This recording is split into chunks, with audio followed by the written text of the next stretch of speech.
algunos otros componentes del análisis de la... Bueno, vamos a ocultar esto, a ver que me dejen... ¿Ve? Terminó. A ver, jóvenes, a ver, si se corta me avisan, porque yo la verdad que quiero ver si en la pantalla a veces se congela. ¿Me están escuchando, no? Sí, arquitecto, se lo escucha. Sí, arquitecto. Ya. Cuando se corta me avisan, ya, porque a veces estas computadoras son más locas. A ver, bueno, siempre les remarco la necesidad de ir memorizando ciertas palabras clave, temas clave que hacen a la comprensión de esta materia, ¿ya? En este afán de enseñarnos a pensar sobre la arquitectura, sobre la ciudad, ¿no? Y esto que estábamos hablando, fíjense, con ustedes deberíamos empezar el análisis sintético, pero bueno, voy a volver para atrás para recordar un poco, por lo menos el primer trabajo práctico para hacer un análisis dialógico, ¿ya? Así que, pero bueno, vamos. De todas maneras, el objetivo siempre planteado en esta materia es desarrollar las teorías, esos famosos criterios de valor que nos permiten no solo hacer arquitectura, sino en este caso para nosotros definir ese marco teórico conceptual para leer la arquitectura, ¿no? Bueno, habíamos hablado que hay distintos niveles o componentes de la arquitectura. ¿Qué cosas deberíamos ir clarificando para la comprensión de la arquitectura? Hemos dicho, ¿cuáles serían? Los ámbitos, las dimensiones de las teorías que el arquitecto debe ir acumulando. ¿Qué es lo primero que debemos aclarar cuando vamos a hacer una lectura, supongamos? O bueno, en este caso una lectura, un análisis, ¿ah? ¿Qué sería?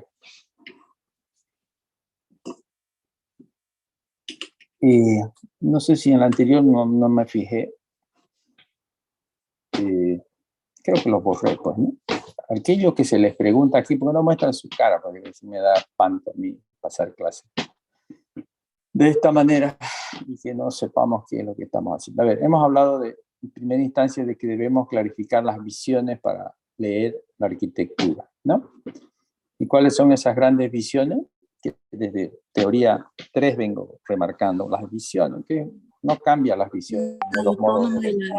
Autónoma y heterónoma. Eso. Entonces, eso no cambia, fíjense, lo que va a cambiar no son los tipos de análisis, pero bueno, entonces las visiones autónomas son ese modo de ver, ya hemos hablado de entender la arquitectura como un objeto, como algo aislado, y la visión heterónoma, el edificio se integra al entorno y empieza a dialogar con ese contexto, ¿ya? Así se lee y así se proyecta. Entonces uno puede hacer una lectura a partir de solamente interesarse por el objeto o interesarse cómo el edificio se integra a un entorno determinado. Habíamos hablado, bueno, con ustedes no, pero ya ustedes saben cuáles son los componentes, ¿no? ¿Cuáles son? En esta facultad Ciencias del Hábitat. ¿Quiénes integran el hábitat? ¿Está bien? ¿Qué más? El medio natural. ¿Está bien? ¿Qué más? Un medio Construido. Constructivo. Ahí está en esa imagen, pero si uno lo mira, dice, ¿quiénes integran el hábitat? Ahí está la gentecita caminando. Bueno, nosotros, la sociedad.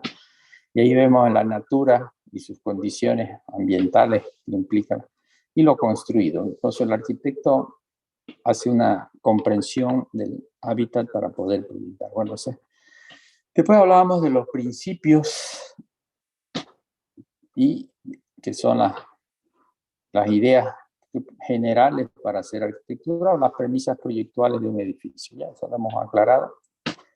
Hemos hablado del modo de razonar, ¿no ves? ¿Cuáles eran esos razonamientos que su cerebringo van a empezar a actuar? Inductivo. Deductivo e inductivo. Inductivo y deductivo. Eso, entonces de esa manera vamos a procesar la información que tenemos al frente. Entonces uno mira las imágenes y empieza a leerlas de una manera distinta.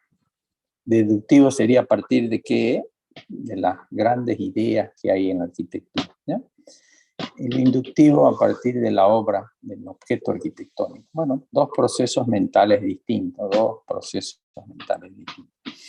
Bueno, y hemos dicho, bueno, en la anterior clase hablamos un poco sobre el análisis previo que tienen que conocer para hacer un análisis sintético, que era el análisis dialógico, ya que vamos a repasarlo porque veo que muchas caras nuevas que no han cursado conmigo. Entonces, el análisis de contenido no lo vamos a hacer, ya ustedes deberían haberlo practicado en las teorías anteriores. Y si no les enseñaron sus profesores, pues bueno, a sufrir. En la vida se sufre. Prefiero que sufran en la universidad, no fuera de la universidad. Bueno, en ese análisis dialógico son los conocimientos previos que deberían haber tenido ustedes, ¿ya?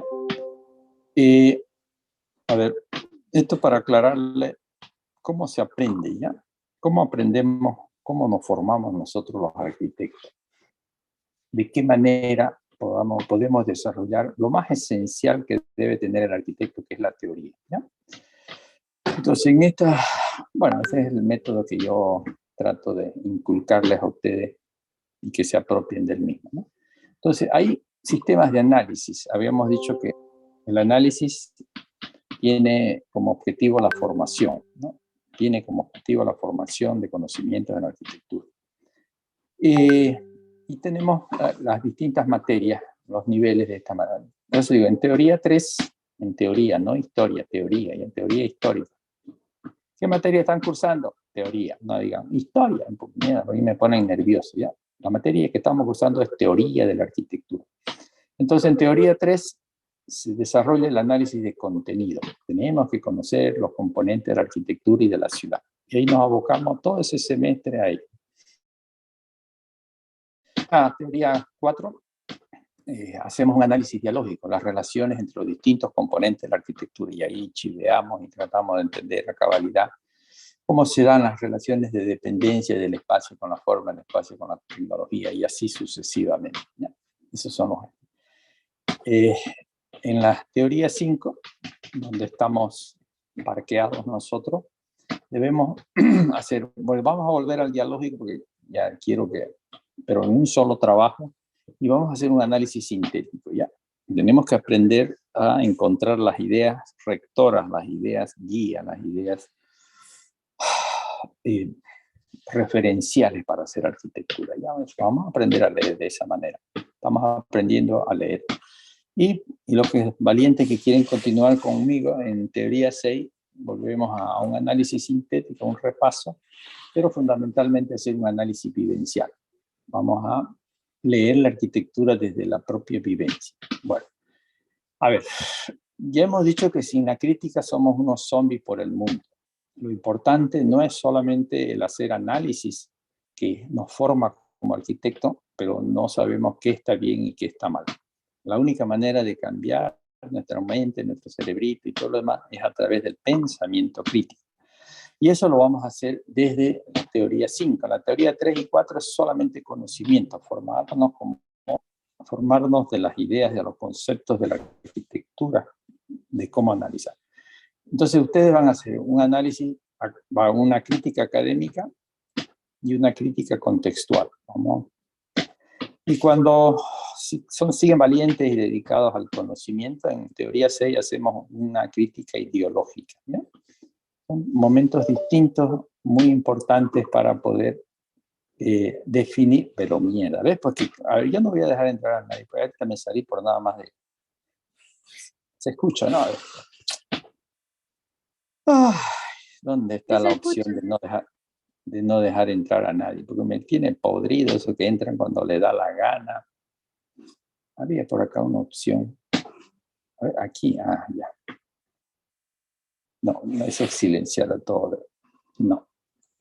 Ustedes tienen que hablar, porque si no sería aburrida. Ocultar, bloquear reunión. Bueno, yo creo que ahí no va a entrar nadie. Entonces, cada rato estoy chiveando yo aquí con que me salgo, entro, y sé dónde nos quedamos. A ver. Bueno, quedamos aquí. Entonces, ve y siguen entrando como mierda, bloquear. Ay, señor, qué huevada. A ver, La verdad que... Ay. Bueno, tendré que aprender cómo se usa. Entonces, fuera de esto, estamos hablando que son el proceso de formación, a ver, ocultar. Ya, esos son los distintos niveles. Yo digo que esto son etapas de acumulación de conocimientos, jóvenes. Ya no es que uno se va a saltar a hacer un análisis sintético sin haber entendido los componentes de la arquitectura, sin haber hecho un análisis dialógico. O sea, son procesos mentales necesarios, ¿ya? Así como cuando aprende uno matemáticas, a sumar, a dividir, a restar, y así va la complejidad, ¿no? No le vas a meter pues, integrales si no tenés ni idea de las otras. Entonces eso es lo mismo. A ver, entonces ya entramos a dar alguna explicación más a detalle de las fases del análisis. Habíamos dicho en la fase informativa, tenemos una primera etapa que todos van a hacer. Estas fases son todas las mismas en los distintos tipos de análisis que están viendo ustedes. Todo es igual, ¿ya? El proceso, las etapas que se sortean son iguales. Lo que cambian son el objetivo del análisis, el tipo de análisis, ¿ya? Las conceptualizaciones que son, que vamos a aplicar una técnica de estudio. Las técnicas de estudio también yo desde la teoría 3 vengo insistiendo. Vamos a manejar una técnica de estudio, por supuesto ustedes la van a perfeccionar, pues se supone que ya están más entendidos en esto, lo que han cursado conmigo. Bueno, estos mapas mentales, para el que no lo ha visto y él no lo ha usado, es una técnica gráfica, fíjense, con imágenes, con colores, con texturas, donde trata de describir algo de un tema, ¿no? O sea, desarrolla el concepto de una variable, de un tema, de cualquier tema, ¿no? Uno puede decir, a ver, el efecto del medio ambiente en la arquitectura, y uno trata de desagregar todo lo que considera importante dentro del medio ambiente en la arquitectura. Y así uno va fijando las ideas a través de esta técnica de estudio, ¿ya? Así que ustedes entren a internet sin poner ninguna X de por medio, bueno, técnica de estudio, ¿ves? No tienen ni una X. Y van a arribar a un montón de información. Bueno, aprendan para qué sirve, cómo se hace, cuál es el objetivo, porque eso nos va a ayudar a nosotros a ordenar, ¿no? Esa serie de ideas que cada uno tiene, la vamos a ordenar en este mapa mental. Nos ayuda a memorizar las cosas. Cada vez que ustedes miren su mapa mental van a tener un recuerdo de cómo se entiende algo. Nos ayuda a investigar. Cada vez que leemos algo incorporamos un elemento más en ese. Es un cuadro general, ¿ya? No es que está aislado.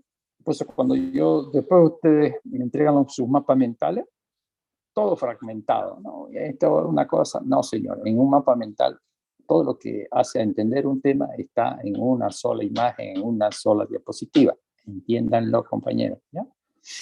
Y porque también nos permite comunicar las ideas, el conjunto de ideas que hace a un tema específico, ¿ya? A ver, ¿qué dicen lo que han propuesto estas técnicas de estudio? El máximo poder de los mapas mentales es que entrena el cerebro, por eso yo soy su entrenador del cerebro, ¿no ves? De eso me han encargado a la universidad. Su cerebrito es el que tiene que entrar en acción y su cuerpito, pues vayan al gimnasio, hay entrenador de cuerpito, ¿no? Esa es otra cosa. Aquí vamos a entrenar nuestro cerebro.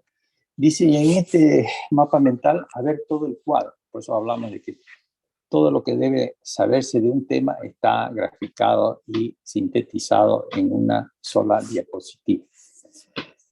Y los detalles, no solamente se ve el conjunto y se ve los detalles. Pero a veces los detalles lo pueden hacer en otro, si uno lo quiere ampliar, pero en un solo cuadro debería observarse todo lo que se entiende de algo, ¿ya? Dice que integra la lógica y la imaginación, o sea, su cerebro racional, lógico, y por supuesto algunas emociones que uno tiene. Bueno, todo eso se debe hacer. Ese es el concepto de esto, lo que hace el mapa mental que ustedes van a aplicar, ¿ya? Bueno, esto, pues os digo, a ver, algo que deben entender, ¿ya? Presten atención, chicos. Después, cuando veo sus trabajos, me hacen organigramas. Olvídense de los organigramas. ¿Ya? Los organigramas son lo que han hecho en el colegio, le digo siempre. 12 años han estado dedicados a hacer organigramas. ¿Verdad? Lo único que nos enseñaron en el colegio es hacer organigramas.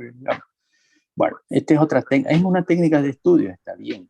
Pero para este mundo de la arquitectura me parece esencial este mapa mental, ¿ya?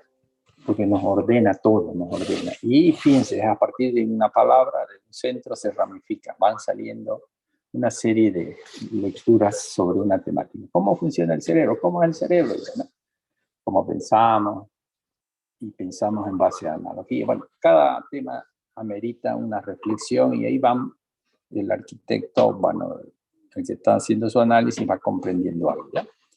Entonces eso es lo que estamos tratando de que utilicen esta técnica. Dice que es una técnica poderosa, productiva y todo. Bueno, le tira muchas flores. A mí me parece que sí es importante el manejo de esta mapas mentales. Después de que ustedes han desarrollado los conceptos, que ya les he dicho cuáles son las etapas, ¿no? El concepto, vamos a ver el segundo paso dentro de la fase informativa, es la descripción, ¿no? Descripción si hacemos una descripción desde un razonamiento inductivo, habíamos dicho cómo empezábamos a hacer su descripción de la arquitectura. A partir de las obras a lo concreto. Eso, a partir de entonces, ahí empezamos mirando y observando la obra. Las obras las miramos, ya si en maqueta digital miramos la obra digital. Y a partir de esa obra, bueno, vamos a empezar a describirle sus cualidades y particularidades. Y si empezamos desde lo deductivo, vamos a partir, habíamos dicho, de las ideas, que son los principios, las ideas que hay detrás de un proyecto determinado. Y esas ideas, por lo general, son enunciados, ¿ya? Enunciados. Está bien que va acompañado de un gráfico, pero es un enunciado, ¿no? Supongamos, un enunciado, un principio es la ventilación cruzada. Está bien, es un principio. La planta libre es un principio. La forma sigue la función, es un principio dialógico, ¿no? Un principio dialógico. Igual que la ventilación cruzada, porque está relacionando el edificio y el medio ambiente. Bueno, hay principios. Bueno, tenemos que aprender a identificar los principios y apropiarnos de los principios, que son criterios de valor. Los criterios de valor es porque ya uno se apropió, es el valor para uno. Y ahí vamos recurriendo, hemos dicho, a algo que es importante para el arquitecto, que es la gráfica, ¿ya? Nosotros los arquitectos nos comunicamos a través de recursos gráficos. Entonces, y son algo sencillo, porque no es un desgaste físico, ¿no? Sino mental. Entonces uno, un esquema puede ver si estas fueran las pirámides de los pueblos originarios, entonces cómo se organizaban en base al medio ambiente, pues un análisis, fíjense, dialógico, ¿no? No está estudiando el edificio en sí mismo, sino el edificio y el medio natural. Entonces los esquemas son clarificantes y nos permiten precisar las ideas, ¿no? Acá será pues el edificio suspendido, levantado del suelo, y contrasta con la naturaleza, y no sé qué, no sé cuánto. Bueno, entonces utilizamos estos esquemas permanentemente para poder, reconocer las ideas, ¿no? Vamos describiendo las particularidades de un objeto en sus distintas relaciones. Y así, estas cosas, pues digo, fíjense, es un trabajo más de comprensión, de lectura, y es el proceso a la inversa del proyectar. Cuando ustedes proyectan, hacen esto para proyectar.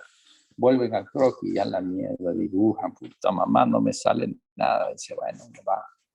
Quiero ir a despejarme, y se va a un karaoke con la mierda. Y de allá, pues libera la mente y vuelve con otras ideas locas y sigue dibujando. Mamá, no me sale, pues no sé. Entonces, ese proceso de desarrollo de un proyecto se hace iniciando a través de esto. Y el análisis empieza también por este lado, pues, ¿no? ¿Ya? Así que nuestro lenguaje es gráfico, ya eso quiero que entiendan. En esta fase informativa, supongamos que es de escribir a través de este recurso de la información graficada, o sea, está relacionado, digo, ¿no? A ver, cuando uno mira ya sea la ciudad o la arquitectura, bueno, va a tratar de ir describiendo esas relaciones que puedan haber. Estamos hablando de un análisis dialógico, ya nosotros hacemos un análisis dialógico, vamos a hacer un trabajo. Los otros dos van a hacer análisis sintético. Bueno, va a depender de cómo pues, hacen su trabajo, ¿no? Si me da gana de llorar, pues, bueno, ¿qué voy a hacer? Repetiré, pues, ¿no? Pero la idea sí es poder desarrollar distintos tipos de análisis, ¿ya? Bueno, en este mundo de relaciones entre los componentes, vemos cómo cada una de las variables, fíjense en ese edificio que es el Tramontina, que está cerca de la facultad, ganó un premio, bueno, la UPSA reconoció, me parece que sí tiene un aporte, ¿no? Este edificio sí. Los otros que ha nominado la UPSA me parecen edificios objetuales, ¿no? Este por lo menos se integra, no es que trata en realidad, se integra al medio natural, a rescatar y conservar unos árboles que había en la esquina. Bueno, hay una idea de integración con el medio natural. Entonces, bueno, eso se supone que uno en este acto de describir va buscando esas relaciones entre los distintos componentes, si es que le toca del edificio y el edificio y el contexto, ¿no? Puede ser las relaciones internas. Cuando es autónomo es solamente interno. Bueno, y ahí va viendo en esas relaciones sus condicionantes, la influencia, la dependencia, ¿no? La palabra principal es las relaciones entre los distintos componentes, ya sea interno de la arquitectura y ya sea externo con el medio ambiente, con el hábitat, ¿ya? Entonces, bueno, ese es nuestro afán en esta fase descriptiva de reconocer el diálogo, ya sea interno entre las variables de la arquitectura, y ya sea externo con el hábitat donde se ubica una obra, ¿ya? Eso, y seguimos, si fuera, fíjense, habíamos hablado de lo inductivo, ¿no? Partir de la obra. A veces partimos de las ideas, decimos, ¿no? Y siempre remarcando la importancia de graficar las cosas. Fíjense, Le Corbusier, ¿qué hizo? Supongamos, ¿no? Planteó esos 5 principios de la arquitectura y no solamente lo esquematizó gráficamente, sino también los enunciados. En realidad un principio es un enunciado, ¿no? Se redacta. Una fachada libre, una fachada libre, supongamos, ¿no? Y después uno lo explica, ¿no? Pero bueno, ese es un principio de liberar la fachada de sus pesos que tenía antes.